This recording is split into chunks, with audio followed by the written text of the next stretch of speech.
তবে আমি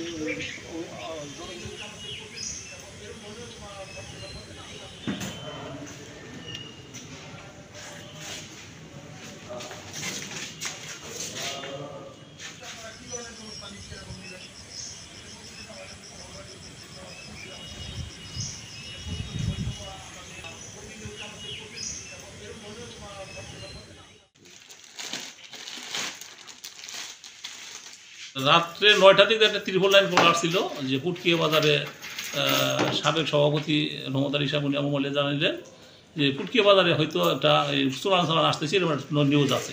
এটা সত্য যাচাই করেন আমি সহ আমার কোর্ট সহ সঙ্গে ভোট সহ ঘটনাস্থল গেছি। যাওয়ার পর যে ভদ্রকের নাম বলছিল ওনার বাড়িতে আমরা তল্লাশি করেছি, কোনো কিছু পাইনি। তো ত্রিপল লাইনে কলদাতাকে জিজ্ঞাসা করা হলো যে ঘটনা কি, বললো যে আসলে আপনাদের আসতে দেরি হয়তো বা হয়েছে এই জন্য চলে গেছে, তো বা কোনো নিউজ আছে কিনা জানি না, কোনো কিছু পাইনি।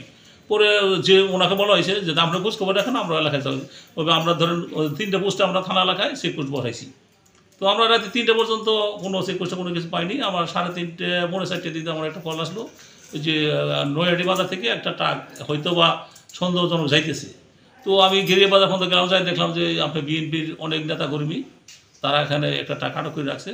তবে তাদের জিজ্ঞাসা করলাম যে ভাই এটা কার্ডটা কী আসে বিষয়, ওনারা বললো যে আমরা একটা ট্রাক আটক করেছি, এটাতে চোরাই মালা আছে বলে আমার সন্দেহ হইতেছে, কারণ আমরা এখনও ত্রিপল খুলি নাই। আর আসামি পালাই গেছে, ড্রাইভার ছিল, ড্রাইভার ভিডিও করা হয়েছে, ড্রাইভার নাম ঠিকানা তারা জানে কিনা আমি জানি না। আমরা ড্রাইভারকেও পাইছি না, কোনো আসামিও নাই। পরিত্যক্ত অবস্থায় আমরা ওই ট্রাকটা উদ্ধার করে জনগণের সহায়তায় থানায় নিয়ে আসি এবং তাদের উপস্থিতিতে এই মালামালগুলো জব্দ করা হয়েছে।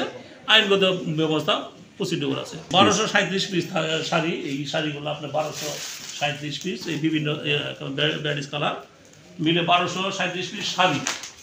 আর এই থান কাপড় হইলেও 1512 পিস।